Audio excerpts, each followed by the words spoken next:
back. Your boy is back in the attic.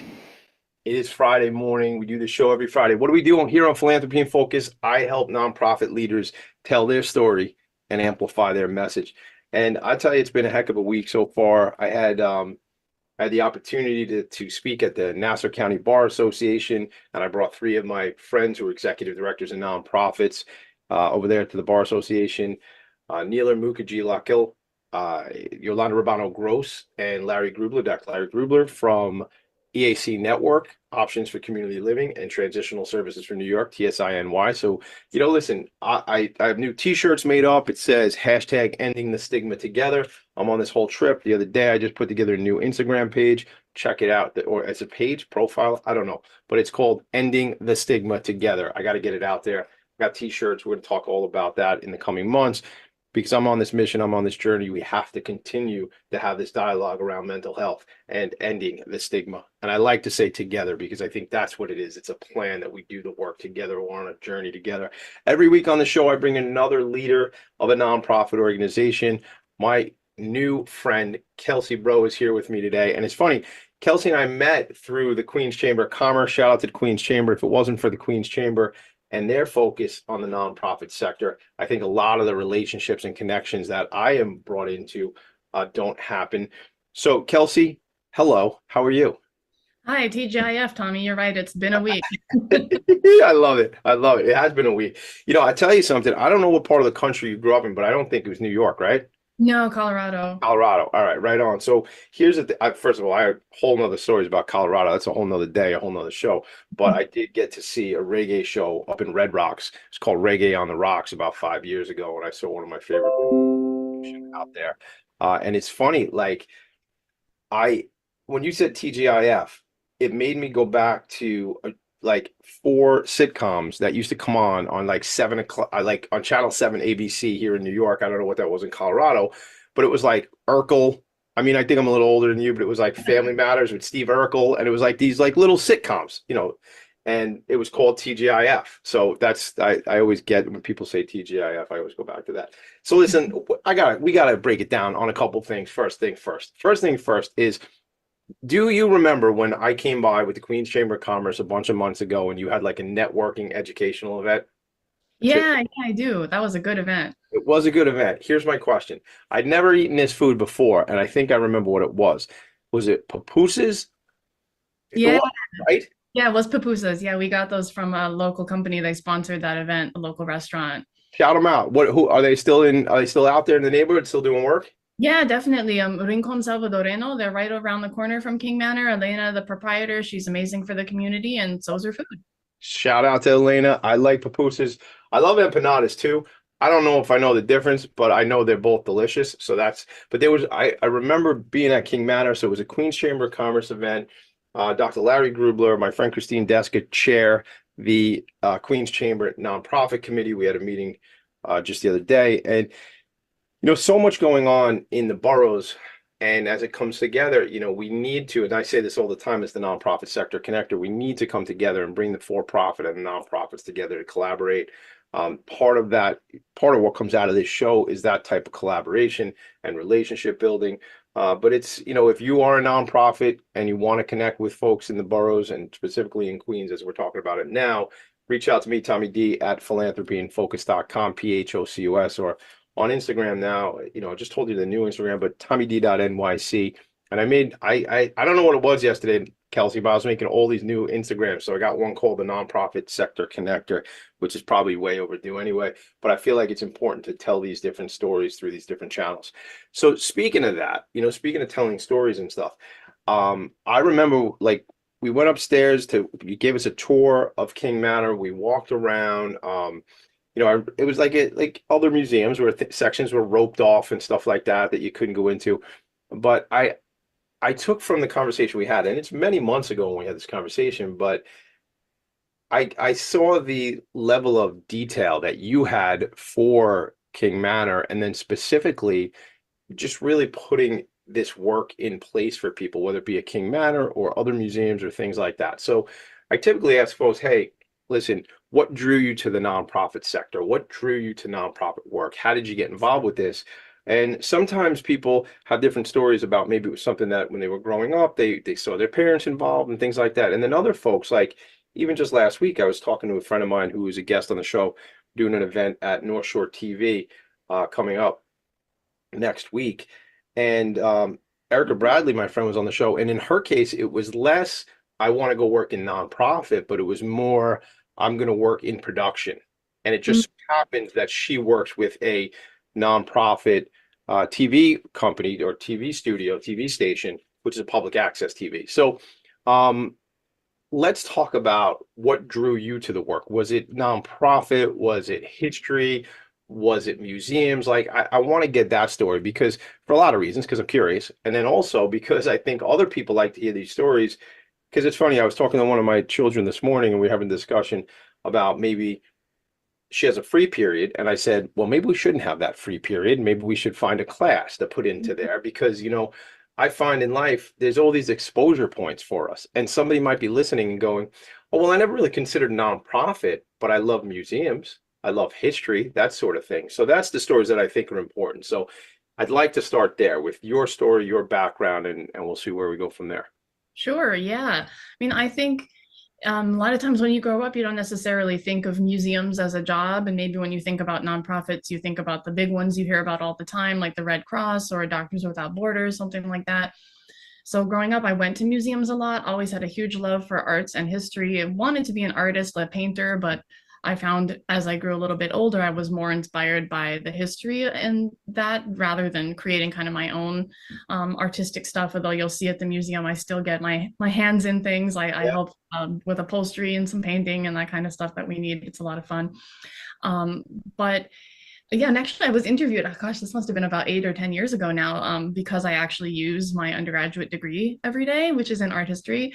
And it's so funny to me that that's like newsworthy, but it's true. A lot of people they study one thing and end up going on a different path. And I pretty much always knew what I wanted to do, and I love being in small museums like King Manor, historic house museums, where you get to engage with the community and history and arts and culture kind of all together. And you get to do a lot of everything. And there'll be a day where I'll be talking to somebody on the street that I've never met before, or I'll be advocating for the nonprofit sector with maybe the deputy mayor. So it's just wonderful. I don't have like a fun or dramatic story about what drew me to this work. I guess maybe just my constant interest in arts, culture, history. I always wanted to travel, but I didn't grow up with a lot of money. So instead of being able to travel, I went to the library and got books about different cultures, different times, that kind of thing. And then I also figure you got to work at least 40 hours a week, which any nonprofit executive director is laughing, and I'm laughing. Yeah, I'm laughing too. At least I'm, 40 la- I'm hours. laughing on their behalf. Yeah, yeah, it's Yeah, pretty try cool. 60 or 80, but you got to spend most of your time at work. And to me, that should be something that you love. And also for me, I mean, that's not, that's a privilege that not everybody gets to do is take a kind of lower paid nonprofit job. But because I have that privilege of not having dependents or medical conditions, knock on wood, I want a job that not only I enjoy, but that's meaningful to me and being able to give back to the community. Yeah. Thank you for all that. I have a lot of questions, and one of the things that really stands out for me is this piece about loving what you do. And most of the people that I know in the nonprofit sector went into the nonprofit sector for the love of either helping people or, in your case, around the arts and education and things like that. Um, there's this case going on out here on Long Island in Suffolk County where we're watching it very closely, and I was at a hearing last week because they're talking about the legislature of Suffolk County, or at least two legislators specifically, are trying to limit the compensation for executive directors and CEOs of nonprofit organizations who receive funding from Suffolk County. And they're saying that this cap should be $250,000, which, to some people might seem like, a substantial amount of money, but often these organizations are run by, they might be 80, $90 million organizations with thousands or at least hundreds and hundreds of employees. So these are big businesses doing a lot of services. My point is, in most cases, folks aren't coming to the nonprofit sector to become super wealthy, is my point, right? So the thing that stood out for me is finding something you love. To your point, unless someone's independently wealthy, we're going to have to do something. We're going to have to trade time for Mhm. money if we like living inside, and we like eating. Those are sort of things that it's just the way it is in a society like this, right? You got to do a job. So why not find a way, unless someone's making so much money doing something they hate? My argument is like similar to what you're saying, go do something you really enjoy and like live there and try to carve out a life in doing that because I don't know, man, getting up every day and doing something that sucks and that you hate, that to me is like that's torture, man. That's like I don't curse a lot on the show, but that's kind of like hell on earth, man. Like like what are we doing? Um so so finding something you love. What's funny so I'm 46. I know I probably look much younger, everybody, but I'm 46 and I last night cooking dinner listening to a YouTube, I guess you'd call it a documentary, but I was just listening to it about Thomas Jefferson. 3 weeks ago, I'm listening to one on George Washington while I was driving down to the shore in Jersey, right? And I find more and more I'm into history. It's interesting to me. I was not into it when I was a kid, but you said that you were into history and the arts and stuff like that. So I wonder, um, if sometimes I think the schools might not make things flashy enough and attractive enough. At least just back to school night a couple days ago for the kids. And there's this one friend of ours from the neighborhood who's also a social studies teacher, and he makes it super exciting for these kids because it was super exciting to him when he had a great professor in Mhm. school, right? At the college level. And he took this professor's like every single class this professor offered, and that got him kind of rejazzed, if that's a word, but rejazzed in this world. So I just wonder, were you always drawn to that type of those interests, the arts and history? Or was there somebody maybe in your life that inspired you to say, like, this is really cool stuff? Yeah, definitely. I was always interested in it, but then when you get a little bit older as a young teenager, interest kind of maybe it get a little bit less academic as you're more interested in like makeup or boys or something. That wasn't necessarily my case. I had a big phase like a lot of young teenagers have where they're into Japan. Um, I had started much earlier actually in Colorado. They had an internment camp in World War II. And so in fourth grade, when you learn about local history, they teach about that as well. They don't want us to grow up to be racist or prejudiced Right on. like people were back then. And that started my interest in that. And then it became sort of more of a cultural thing. And then I got into the pop culture of that. And then when I got to my sophomore year of high school, that's the International Baccalaureate program. So it's very intensive. We had this teacher and he was absolutely amazing. He was so energetic.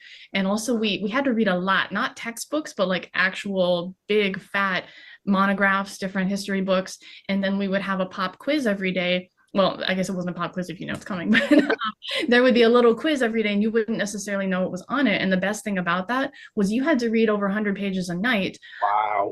and you had to figure out for yourself what is the important stuff that I'm going to need to know from this that's probably going to be on the exam.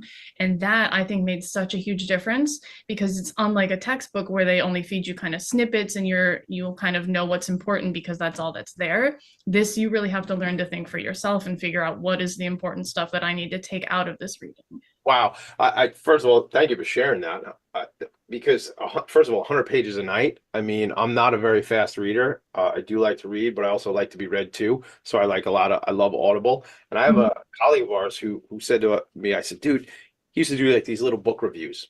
His name is Jesse Langell. He's an attorney, and he used to do these book reviews on Facebook and stuff. And I said, dude, how do you read so much so quick? And he kind of let me in on a secret. And I think he shared it live on a show I had done, but let me just say what the secret was. I might be outing his secret right now. But he would listen to Audible and read the book together. So it would kind of help, it helped him advance quicker, through the book quicker and things like that.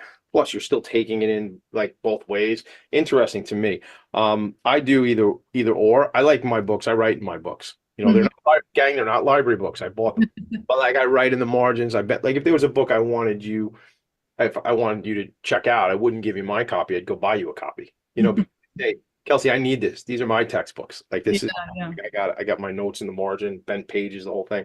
We're gonna take a quick break, but this is kind of setting that stage around education and the importance of it. And I will tell you, um, you said the International Baccalaureate. I want to learn more about what that even is about, when we come back and what that kind of looks like. And then we'll dive into some of your work with King Manor, what King Manor is all about, the history there.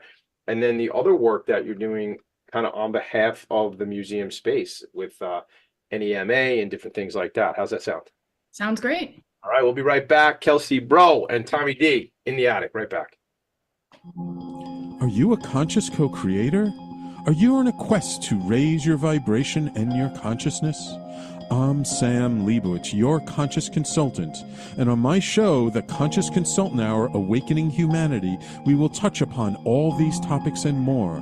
Listen live at our new time on Thursdays at 12 noon Eastern Time. That's The Conscious Consultant Hour, Awakening Humanity, Thursdays 12 noon on talkradio.nyc. Are you a high-achieving, growth-oriented leader? Are you interested in developing your authentic leadership while creating a healthy, inclusive workplace? Hi, I'm Dr. Mira Brancu, host of The Hard Skills on talkradio.nyc at 5 p.m. Eastern on Tuesdays, where we discuss how leaders develop the hard skills needed to make a greater impact. We interview experts, have live coaching, and tackle these challenges. Listen to The Hard Skills on Tuesday at 5 p.m. Eastern on talkradio.nyc. Are you a business owner? Do you want to be a business owner? Do you work with business owners? Hi, I'm Stephen Fry, your small and medium-sized business or SMB guy, and I'm the host of the new show, Always Friday. While I love to have fun on my show, we take those Friday feelings of freedom and clarity to discuss popular topics on the minds of SMBs today. Please join me and my various special guests on Friday at 11 a.m. on talkradio.nyc. You're listening to Talk Radio NYC. Uplift, educate, empower.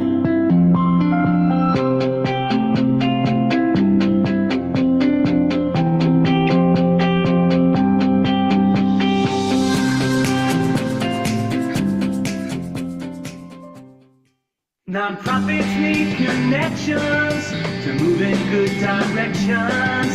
So cut through all the static. Join Tommy in his attic. It's the first time you heard that song? I love it. That's cute. Thank you. Thank you. I don't know if you ever met our friend and my buddy, Brendan Levy over at the Queen's Chamber. Oh, that's great. All right. So Brendan is a musician and he has a band, and the band is called Damaged Goods. And when they were young men, they used to have a record deal and they were pretty popular here, and they were called the Goods. But as they got older, they decided to call themselves Damaged Goods. So that's Brendan singing that song. It's a song he and I wrote together. It's 4 lines. So I call it like a Lennon and McCartney thing, except it's 27 seconds and not 3 minutes and 27 seconds. Let's get into it, Kelsey. So I just, while we were away, we didn't really go anywhere, but while we were at commercials, I shared the website, which is kingmanor.org, KINGMANOR.org. That's the website. You have an upcoming event on the 19th, which we'll get into at some point this morning. Let's get back to kind of your story. And because one of the things I remember standing by the stairs, I think you guys had black and white cookies. I think that's what it was. There was like this little plastic clamshell of black and white cookies that I couldn't stay away from that night. And I kept going back. Mini eclairs. Mini eclairs. You're right. It was mini eclairs. Dude, don't even tell me where they came from. I'm trying to eat better. I got to work through some things. I can't be eating. I didn't stay away from those mini eclairs. I probably took 2 of them and put them in my pocket. 2 things that stand out. It was dessert, and I got to drive my car in the park. And I was like, that was like the biggest thing. I thought that was like the coolest, funniest thing. So we could talk about King Manor. We could talk about, museums as a whole and some of the work you're doing. We're to talk about it all. But let's play like a game show. Your choice. What do you want to talk about next? Well, before the break, we were talking about education, and I kind of want to follow up a little bit on that because that leads into kind of the main thing we do here at King Manor. Please. So you mentioned you're wanting to learn a little bit more about the International Baccalaureate program, and then we'd also talked about doing something that you love. Yeah. And I think because my other hat that I wear when I'm not wearing my executive director of King Manor hat is co-president of NEMPN, the National Emerging Museum Professional Network, which is an advocacy group for emerging museum professionals, which could be any age. That's why we don't call it the young professionals group. Right. There's a lot of career switchers and things like that. I've had interns who are decades older than me. Sure. And one of the big problems that we face is that low salary situation, right? My very first museum job, I had to have a master's. I had to be bilingual in English and French, and when it was a specific master's too in decorative arts. Uh-huh. And I was 4 days a week, so almost full time. And my starting salary in Manhattan in 2015 was 18K. 18, okay, gang, $18,000 a year. Yep. Like if the work basically a 40-hour week, because I'm sure even if it was 4 days, let's be honest, right? It Well, I wasn't was expected to answer emails when I wasn't at work, and that. right, right. And so you have a master's degree, very specific. You said interior decorating or interior design. What Decorative arts. excuse me, decorative arts. And you're bilingual, right? And they give you 18 grand. What are we supposed to do with that, Kelsey? Like if we could just kind of like pause and time out, flag on the play, like what are we supposed to do with that? How does that, how can somebody, how does that become attractive? I mean, what I do professionally, as I think you know, is I own an employee benefits agency where benefits, we're constantly talking about attracting and retaining talent, specifically as it works in our world. How does that work with all that education and background? How can that be the salary? Well, one of their board members told me that was because I had a man and so I didn't need to make money. And in my head, I was like, are we in 2015 or 1915? Wow. So that was kind of shocking. And so then when I heard about this group several years later, the National Emerging Museum Professional Network, I wanted to get really heavily involved. And eventually, about 2 years ago, I became the co-president. And one of our biggest advocacy things that we do, and thank goodness it's the law in New York State now, is that you have to post the salary. And that really helps a lot of people, but also just the salaries generally are pretty low and there's a lot of brain drain in the field. And I think you mentioned like, oh, unless you're financially independent or something like that. I mean, it's tough. Like at least I didn't have a lot of student loans because I grew up without a lot of money, but I had enough privilege that my parents knew about this international baccalaureate program, which is very good. And I was always in advanced education programs. So I was able to have the grades and then get scholarships and go to a 60K a year school for almost nothing. Right. But everybody has that privilege, whether it's financial or being aware of these opportunities, or those opportunities might not even exist in your area. So what we can do with the sector is definitely list the salary. Something that we did, we had a museum workers advocacy day where we postcard bombed the biggest museum professional network in the country, and to get them to stop allowing jobs that don't post the salary on their job board, and they finally stopped.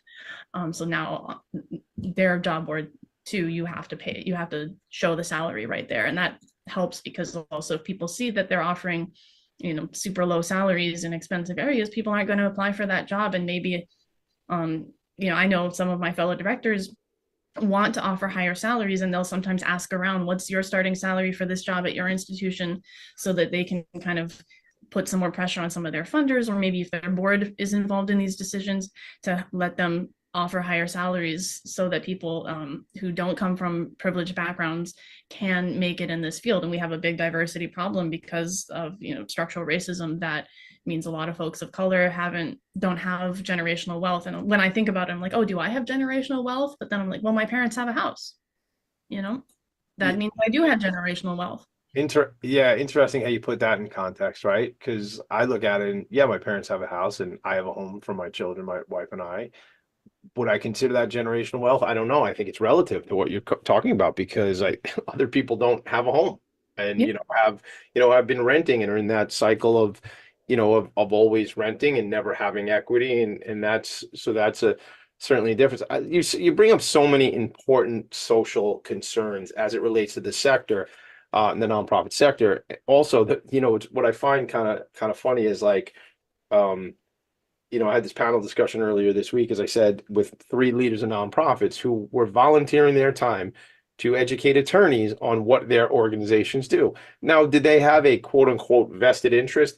Of course, they want to get the word out on what their organizations do, right? So that's part of their thing. But they were not there for necessarily just that. They were there to add value. They were there partially because they're friends of mine, and I asked them to be there. And so maybe I get a little pat on the back because I'm able to do a lot for a lot of people, and then people want to help me out. But they were there volunteering. So I'm hearing you talk about the work you're doing on top of your full-time job running this organization. Probably your organization, like many others, is understaffed. You probably have some open job recs. I asked all 3 of these individuals on the panel. They range from like 266 employees, 450 employees, and I think the other one had like over 300 employees.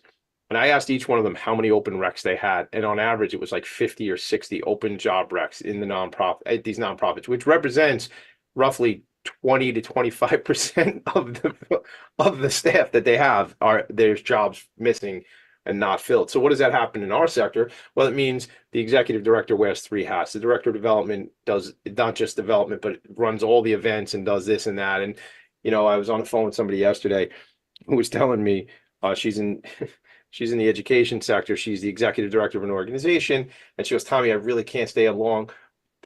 Somebody put a roll of toilet paper down the toilet, and I go deal with that. She's the executive director, gang, right? Like, so my that whole long rant there is to say to you, I'm grateful to hear that you're still advocating on behalf of your colleagues, and not just your colleagues, but the people who are coming up behind you all, because we have to create those pathways. Do you find that there's a strong coalition around this through I pulled it up, National EMP Network, correct? That's the right one. Network.org. Yep. Yep. So again, go to nationalempnetwork.org. So it's a National Emerging Museum Professionals Network. Maybe I'll show it when we go to a break. But maybe so even that goes to education too, because it's about advocacy. You said you what did you postcard bombed one of these other companies, right? We can lean in and get things to happen if we get out there and do the advocacy and education, right? Yeah, definitely. And I think a lot of the education has to go, and I'm so thankful to have this opportunity to talk about this with you, because the funders need to understand this as well. The amount of grants that I've seen that don't want to pay for quote unquote overhead, which when you're like we put on education programs, it doesn't cost that much for art supplies, but it costs me a lot to retain quality staff, to pay fair benefits. Like we don't have a lot of non kind of overhead expenses, especially given in New York City, we have materials for the arts. We can get supplies donated for free a lot of the time. It's wonderful to be in New York City. We're so spoiled, but and then, yeah, it's just, there's so many things that I want to say. I'm like, well, listen, here's the thing about this, what this show is about. I want you to say whatever. This is for you and me. This is a platform that I provide for nonprofit leaders to come on and have this. So if you feel like you need to hold back, hold back. If you feel like there's things you want to say, please don't say them. Strike that. I got to put the commas and everything. Please don't hold back. Say what you want to say, because here's what this program is about. It's about uncovering the opportunities. I have been a grant maker because we have a small family foundation. And I remember before I understood nonprofit and before I called myself the nonprofit sector connector, I was on the board for the Lindy Lou Foundation. I remember with my cousin Linda. And I would say, hey, look, we really want to fund that program where you give scholarships to individuals with intellectual developmental disabilities to ride horses. We don't really want to fund operations. And now the guy I am 15 years later, whatever it is, going like, holy cow. Like that's what grant makers often say. I listen, we don't really want to fund the new light fixtures you need or the hole in the roof you need, right? Like that's not it. We don't want to fund your salaries and things like that. That is a major issue in a lot of cases, right? I think that's where you were going, and if we're going to go to a break in a sec, but what do you have to say? What do you want to say about that? I'm happy to help you. Yeah, well, maybe we can talk about that after the break, because I have a lot to say about it. But you mentioned when you were here that we had the ropes up, like many other museums do. If you come back, you won't see those ropes. We only have them for events because we are a staff of 6. 3 full-time, including me, and 3 part-time. So when we have events, unless I can't afford to pay everybody to work extra, and I can't run around and talk to everybody and make sure people aren't accidentally bringing those eclairs and setting them down on an antique piece of furniture, right? Dude, let me tell you something. You put me on eclair duty. If I watch in the eclairs, I'll make sure nobody's putting them anywhere, because I'll just eat them up. Right, next time we're gonna do that. But we don't have any jobs open because I can't afford to hire more people. Right. I want to. You want to. You want to and you need to, but you can't because of funding. And that seems to be kind of a typical thing that we're going to talk about forever. Unfortunately, I think that's something we're always going to talk about. Let's take a quick break. When we come back, I want to know who King was. I want to know that story, because just like you take people on a tour, take us on a virtual tour, even though don't move. I mean, don't walk around unless you can, but maybe next time we'll do that. We'll just have you like walk us around and talk. Wouldn't be the first time I've done the first ever episode of the show. We had 2 mini horses show up on the show. So we've done some pretty crazy things.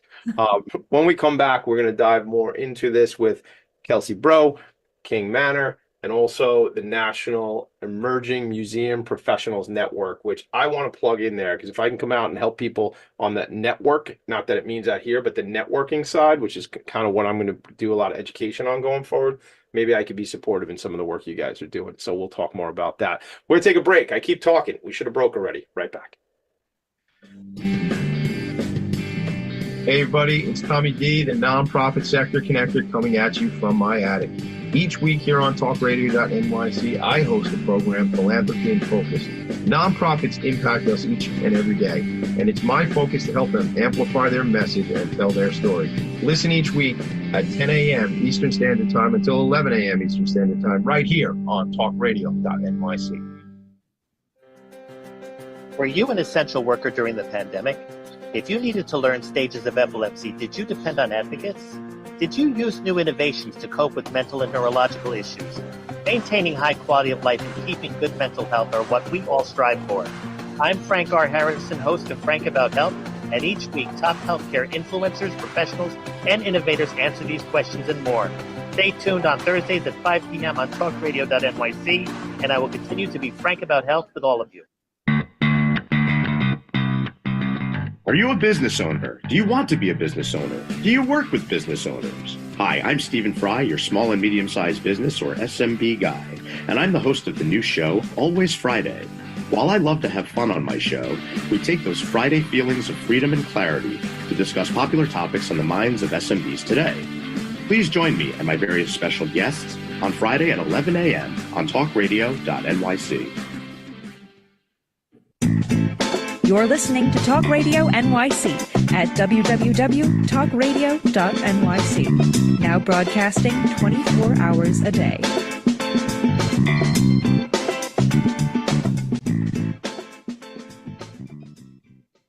Nonprofits need connections to move in good directions.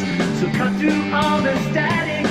Join Tommy in his attic. And we're back. Do they have an attic at King Manor? Got 2. You have 2 attics? That doesn't even sound right. How could you have 2 attics? I'm not an architect, but that sounds like something unusual. Yeah, so the house, I always like to say if you were a bird flying above it, it looks like the thumbs up. Okay. Our offices are in the thumb part. Okay. It was a couple different structures when Rufus bought it in 1805, and then he added a second story. So there's kind of like a small attic that he just added on top of, and then the attic from the structure that he built as well. I would love to, if it's usable, one day we do the show from that attic, because maybe that's the whole thing. When I go on the road show, maybe I just do this from multiple attics. Like that should be. Yeah, it's really cool looking. I'd like to go to if that is usable space that we can access. Maybe you could show me the attic up there one day. I don't know if the Wi-Fi goes up there, but we can. You know what? Then maybe not. Well, so we'll just have to take photographs. So let's tell the story. First of all, I get a kick out of this. I was just looking on the website, gang. Again, the website is kingmanor.org. If you're listening and not watching, check that out. But here's something funny. I just wanted to read. So this is only going to be funny if you know New York City, gang, and if you know what like country, because it says, come on, Tommy, where did it go? Where Rufus King made bought this house in 1805 as a country estate, which is now downtown Jamaica. So like that to me, Jamaica, Queens, Jamaica scenes. Shout out to Tribe Called Quest. But I just think, like, how funny is that? But that's, this was all farmland, this whole Long Island, way out into Queens and Brooklyn as well. So, but he was a founding father. And I told you I was listening to something on Jefferson last night and Washington last week. I will find a documentary on Rufus King to listen to later on today when I want to learn some more. But I want to hear from you as somebody who is really the caretaker of the estate, the executive director right there. Tell us about this man and the family and the story. Sure. Well, if you know anybody who does documentaries, we'd love to have one made about him because, unlike Jefferson, he practiced what he preached. He was anti-slavery and did not purchase any enslaved people. Rufus is somebody that I think is really interesting. I mean, we wouldn't call him like an anti-racist by today's means or anything, but unlike many folks who still believed that slavery was wrong, Right.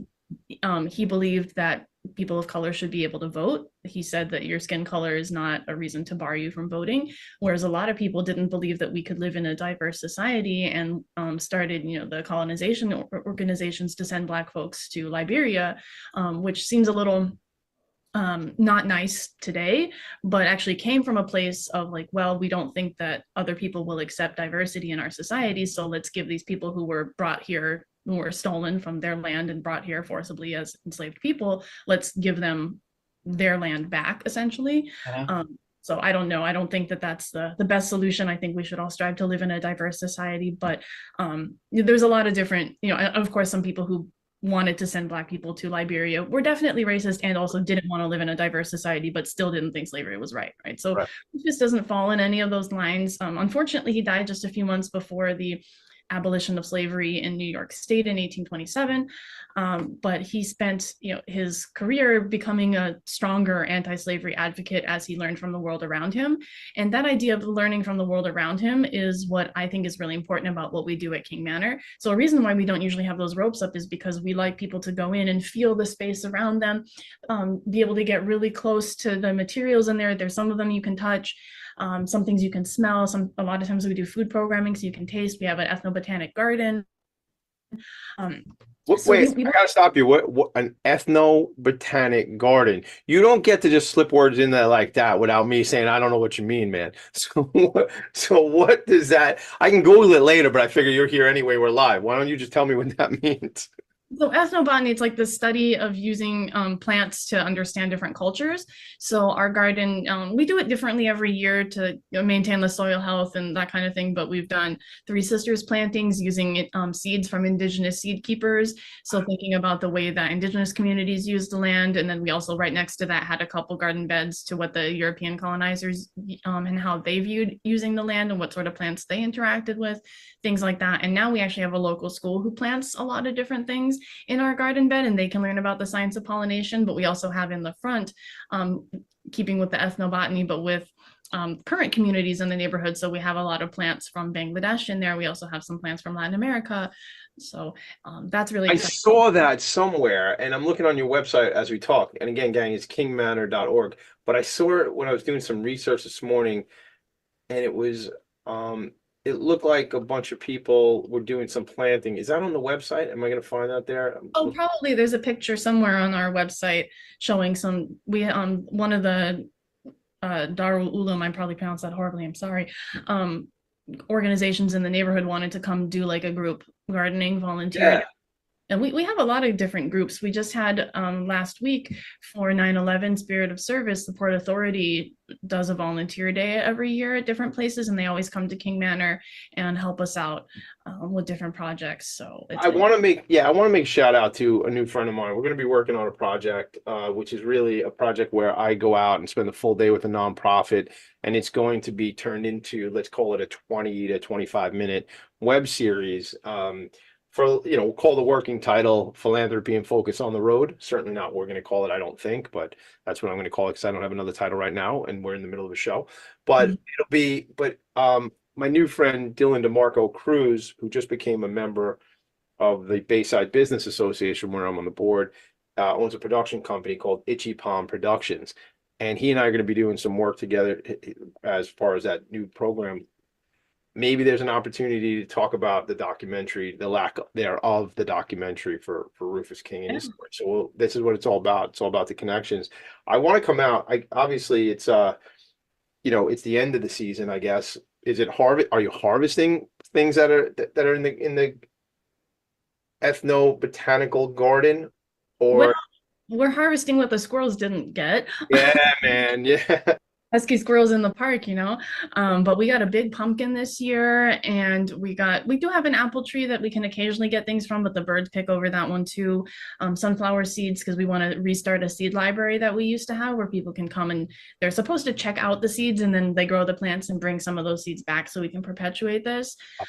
We've got some bell peppers. We started planting different species of peppers because the squirrels don't like them. That's good. Very strategic. Different cultures, which is pretty neat. And tomatoes, which they also kind of leave alone. We got a lot of herbs. The kids plant sunflowers and herbs a lot because they're easy to grow and they can watch them grow. And then they, at least the herbs kind of last longer. So when the kids are back in school, they're really kind of at the end of their season now. I harvested some basil yesterday to just make pesto for myself. Right on. And grab some. We've got a lot, but I don't think it's going to be here by the time field trips start up again in October because it's starting to bolt. Yeah. We're always looking to expand what we do with the community. That the whole ethnobotanic garden was a community initiative. Actually, a member of the community. How many times can I say that word? Yeah. Instagrammed me and she's like, you have this space. It's not really being used for anything. I have this idea. Can we talk about maybe making this happen? And I was like, heck yeah, this is a fantastic idea. I love this. And we often welcome ideas from the community. We've got a gallery space upstairs now for local artists, and that came out of reading a 2017 community study that surveyed a lot of folks in the area, and one of the big concerns was local artists not having a space to display their work in their own community. And we had some storage rooms that we realized we could reconfigure and turn into a gallery space, and now we host multiple exhibits. Yeah, I feel like that might have been closed, or you had something, there was like just for like closed while we were there, but it could have been just like you said, lack of eyes to watch, that people didn't do knucklehead things in there. I feel like when we were up on the top floor, there were like the PM zone. I think we might have been between shows at the time. Yeah, because I'd love to plug into some of that. One of the other organizations I'm involved with that I sit on the board is the Spirit of Huntington Arts Center, and maybe there's something we could talk about there. They've done some work with Venture House. I don't know if you're familiar with Venture. Mm-hmm. So Venture House is a client of mine. They're also very close friends of ours, and in fact, Patrick from Venture House is going to be coming on here in a couple of weeks to the show to talk about their vocational program. Venture House is a clubhouse setting for people with severe mental health issues, serving people in the, was not Suffolk County, was Staten Island and Queens, but now also have contracts for Brooklyn and the Bronx as well. So that organization is expanding with that clubhouse model. But Spirit of Huntington collaborated with Venture House, and they did a showing on Jamaica Avenue, not far from where you all are at. I forget what it's like I don't know. It's where the Chase Bank is. I'm trying to think of the location. It's like JCal. They did it. Yeah. Right on. Thank you. Good job. We should do a show together. That was, but maybe there's another utility for the space you're talking about upstairs. I want to do this. I want to find out, so programmatically, aside from the fact that you are, the residents in a museum, obviously we talked a little bit about the programs, but started to talk about schools. You talked about the planting. My new word of the day, ethnobotany. No, I screwed it up. Ethnobotany. Say it for me. Ethnobotany. Yep. Ethnobotany. Right on. I threw an ology in there. All right. So when we come back, what are the programs? What's it look like? How can we help? And then what's upcoming? Like, what can we do? And then when can I drive my car in the park again? That's like an important question for me. Oh, come on. Gang, it's a house in the middle of a big old park. It's just to me, it's kind of funny. Let's do this, Kelsey. Let's talk about what's upcoming. How can we help? Who do you want to meet? And then, we'll definitely be out of time at some point soon, because that's how my show works. Philanthropy and Focus is a show. Kelsey Bro is my guest, and I'm Tommy D, your friend, the nonprofit sector connector. Right back. Are you a high-achieving, growth-oriented leader? Are you interested in developing your authentic leadership while creating a healthy, inclusive workplace? Hi, I'm Dr. Mira Brancu, host of The Hard Skills on talkradio.nyc at 5 p.m. Eastern on Tuesdays, where we discuss how leaders develop the hard skills needed to make a greater impact. We interview experts, have live coaching, and tackle these challenges.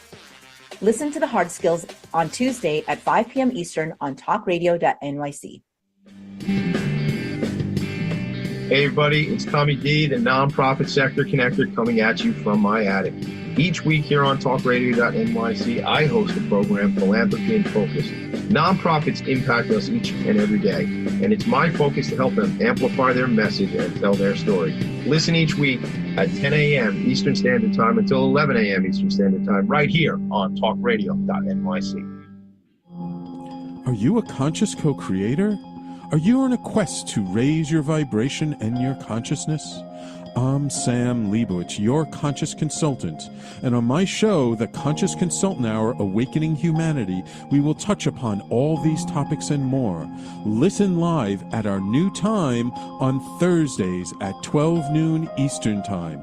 That's The Conscious Consultant Hour, Awakening Humanity, Thursdays, 12 noon on talkradio.nyc. You're listening to Talk Radio NYC at www.talkradio.nyc. Now broadcasting 24 hours a day.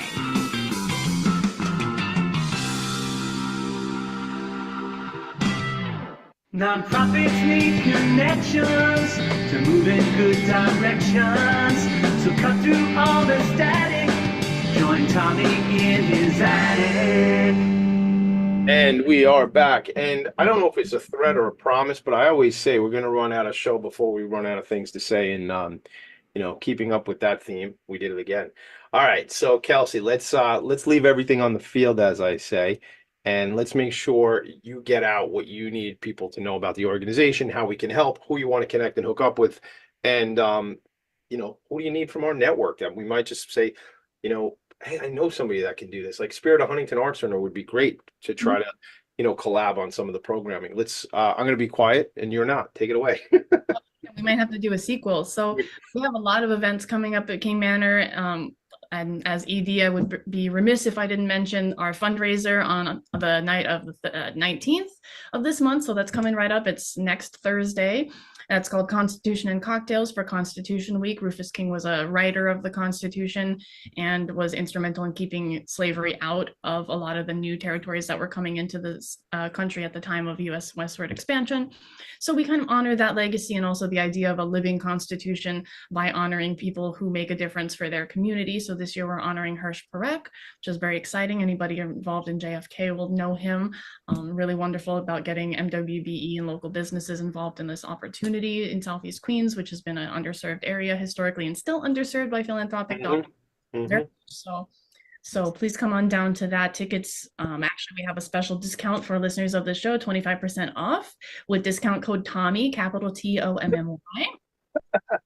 I love that. And show your support. You can have fun driving into the park. Just love it. Love it. Just listen, when you drive into the park, folks, drive slow. That's what I learned. It happened to be wintertime, so it was like only 5 o'clock, but it was like already dark. So I was very careful. So you got to be careful. But that event, it's one of the only paid events we do a year. We do very, very few, and we try to keep it really affordable. It's like $100 to $120 for 2 hours, 2.5 hours of open bar and like really nice food. So that's basically free. And that helps us offer all of our other events for super free, or super free. That's even better than regular free. Regular free.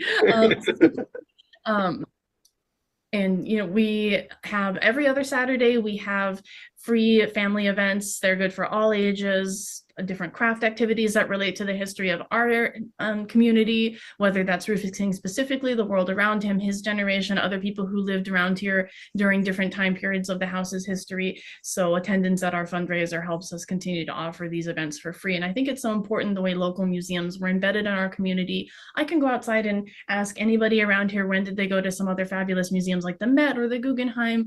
And they'll probably say either never or it's been years. But I see people who come to this museum every single month, if not twice a month, with their family to do the free activities or to take tours and see our new exhibits, because we're right here in the community. And it takes a while to get to any of those museums, and especially if you're in a low-income neighborhood working multiple jobs, you're not going to be able to bring your kids there, even though a lot of those museums are still free. You need the time, right? You have to get there, and it's not free to get there. So and if you talk about a lot of communities, folks work on the weekends because they have that second job and they have that or that gig or that side thing, that side hustle, right?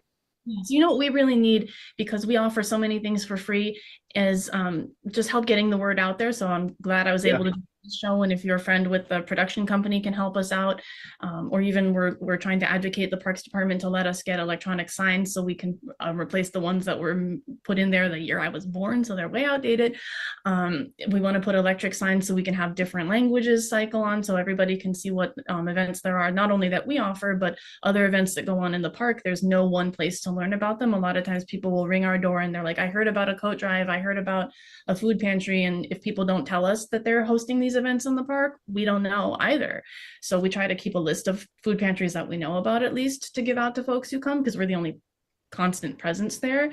So these signs, we could really help out a lot of different people, a lot of different organizations who don't have such a visible brick and mortar. But even for us, you'll see people playing in the playground, and I've gone over and been like, hey, when you're done playing, we've got a festival today, it's free, come check it out at the museum. And they're like, what museum? I'm like, the Yeah. ones. Right? So Unfortunately, yeah. Unfortunately, what you're saying is rather typical in our sector, and probably so much more so when you're talking about arts and culture organizations, even more so. It's the wrong word, but like maybe there's I was gonna say nichey, but it's like, but there's people who are passionate about the arts and they're gonna seek out this stuff, right? But other folks are not gonna know. And you're sitting there in the middle of the park in Jamaica, where there's hustle and bustle, lots of activity, lots of business, many residents who just maybe walk by every day, and or maybe been walking by for 20 years and didn't even know you're there. And right, you don't want to be the best kept secret, right, Kelsey? It's one of those things. absolutely. So maybe there's more. So like, all kidding aside about the attic and things like that, maybe there's an opportunity where we could do something on location. I see if I could be there on the 19th. I'm going to try to work out my calendar to do so. And it's getting exposure, right? I love the fact that several times when the Queen's Chamber Nonprofit Committee asks for somebody to host, you're always ready to do that. And why wouldn't, like, that's the obvious thing to me. Of course, let's get everybody in my store so they see what I have. Like, that's what I want, right? It's that word store being relative, but the point is, let's get them in the location, be in the park. A couple, I don't know, it must have been last year. We went to the cemetery, and the Friends of Maple Grove, a colleague of ours, comes to the meetings you and I go to for the chamber.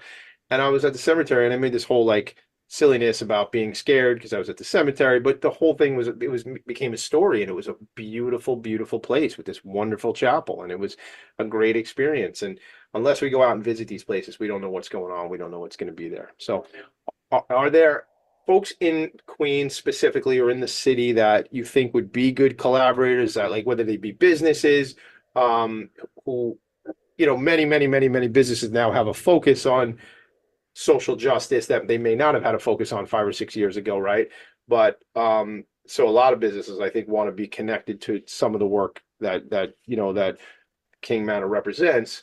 So I wonder, are there specifics that you're looking to target and connect with, whether they be for-profit or not-for-profits?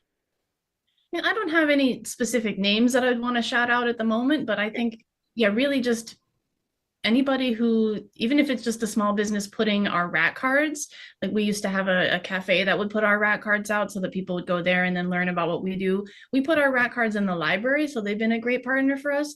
But we have all these programs, and we just want to make sure that everybody in the community is aware of them and knows that they're welcome here and can take advantage of these free programs for themselves or for their families. Yeah, I love it. My intention very soon is to put together an online community of nonprofit organizations where they can all plug in and kind of share.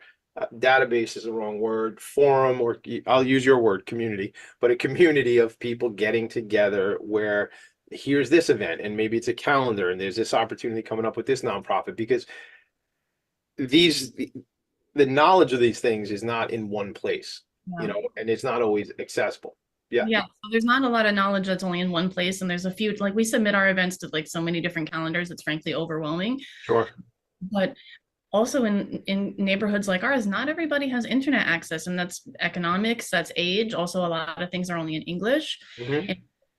Something I would love to do is, if there could be sort of a sliding scale for smaller nonprofits, because I would love for us to be on the side of buses or those. I mean, we got to work more on getting connected with the Link NYC people, but in subway ads, even TV spots, radio spots like this. Yeah. PR or something, because we want to, or maybe like some of the Spanish radio channels, we want to make sure that we're reaching people where they are. And we know that a lot of people here rely on word of mouth and posters plastered places. Yeah, I think listen, like we said earlier, best kept secret, it's how do I make it out there and how do I get involved? And again, on limited staff, like you said, you'd love to hire more people. You don't have the budget to do that sort of stuff. So it becomes a bit challenging as to how do we tackle that opportunity and challenge in front of us. So I'm excited to, hang out and connect with you off this show so we could see about different things, different relationships I have. I've said it several times, so I think it's important to just underscore my experience at the Queen's Chamber and what they've done. Tom Gretsch, I don't know if you know Tom very well or not. He's great. Yeah, so Tom's incredible because there was no nonprofit committee before Tom took the helm of the chamber. It wasn't and I was on this morning I was on a phone call with somebody and I was just trying to express like the I guess I'll say the confusion, because people get caught up in not realizing that nonprofits are businesses who have expenses, who have salaries, who have employees, who have compliance issues. I know what it was. It was one of my colleagues who is a vice president of sales for a PEO, a professional employer organization.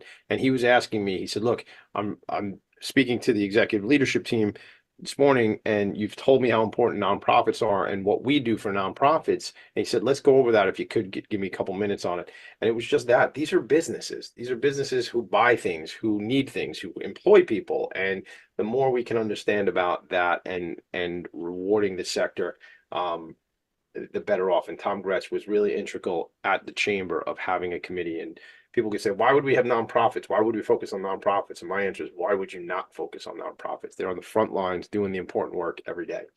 So I'm going to give you the second to last word because it's my show and I have to have the last word. But how about let's leave them with something else right before we go. Yeah, well, we didn't have time to go back to some of the funding issues. So I think real quick, if I could just kind of the surface of that issue is that we talked about how so many places don't want to fund GOS or don't want to fund salaries, right? Like you mentioned, a lot of people aren't aware that that's an important thing when you think of nonprofits. If you're not in that field, you might not be aware. But also that, like you mentioned, the ED has to do this, the director of development has to do that. Like we don't have a director of development. I'm both of those. Right. And there's a lot of burden on us, whether it's city money or grant money. Like when you're writing your somebody who's worked with a foundation, when you write those applications, like think about how much time it takes for us to prepare these for maybe the chance to win a couple $1,000s. And I think if more organizations were aware of that, or also maybe we're able to commit to multi-year funding that we don't have to apply for every year. The city just did a reform, and this is my first year getting multi-year funding from the city, which of course we're very grateful for, but it's not just like, oh, cool, we got it again this year, we're ready to go. No, I have to submit so much paperwork and write up things that it's almost like doing the full application.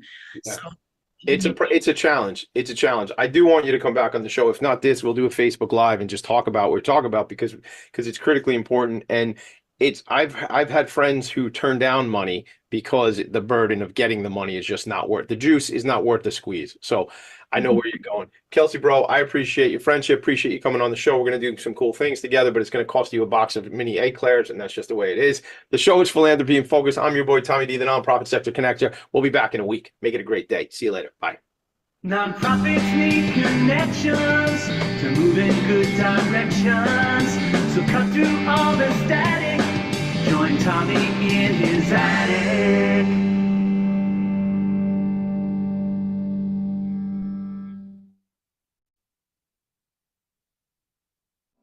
You're listening to Talk Radio and